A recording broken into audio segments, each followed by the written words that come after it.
नमस्कार मैत्रिणींनो, आज आपण अगदी पौष्टिक अशी कोबीची थालीपीठ ही रेसिपी बघणार आहोत। आता या ठिकाणी मी एक कोबीचा गड्डा घेतलेला आहे आणि हे कोबी आपण धुवून अगदी बारीक असा चिरून घेणार आहोत। तर बघा, आता हा कोबी मी धुवून घेतलेला आहे आणि आता आपल्याला याचे 2 भाग करून घ्यायचे आहेत। तर आता या कोबीचे आपण 2 भाग करून घेऊया आणि आपण तो 2 भाग करूनच हा कोबी चिरायचा आहे। आता हा कोबी झटपट कसा चिरायचा हे तुम्हाला मी आता दाखवते। अगदी पटकन 2 मिनिटांमध्ये हा कोबी चिरून होईल बघा। आता हा यातला अर्धा कोबी मी घेतलेला आहे आणि आता आपल्याकडे जी वेपर्सची किसणी असते ना, या किसणीने फक्त हा कोबी आपल्याला किसून घ्यायचा आहे। अगदी सुंदर असे उभे काप याचे निघतात। आपल्याला नूडल्ससाठी लागत असतील तरी यानेच आपल्याला बघा अशा पद्धतीने अगदी बारीक असा हा कोबी चिरला जातो याने। अगदी 2 मिनिटांमध्ये आपला कोबी हा किसून होतो आणि अगदी सुंदर लांब लांब हा किसला जातो बघा। आपण मंचुरियन त्यानंतर नूडल्स याच्यासाठी असा कोबी आपल्याला लागतो, तर अशा पद्धतीने आपण हा किसून घ्यायचा आहे।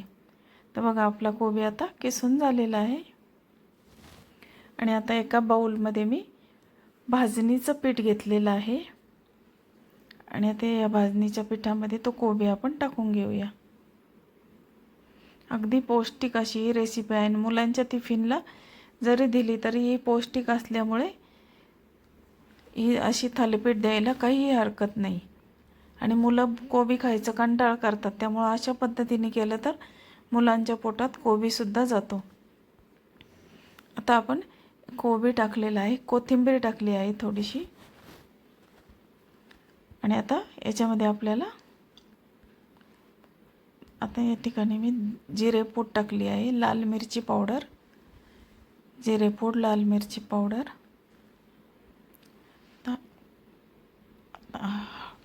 धनेपूड टाकली आहे, धना जिरा पावडर, लाल मिरची पावडर, हळद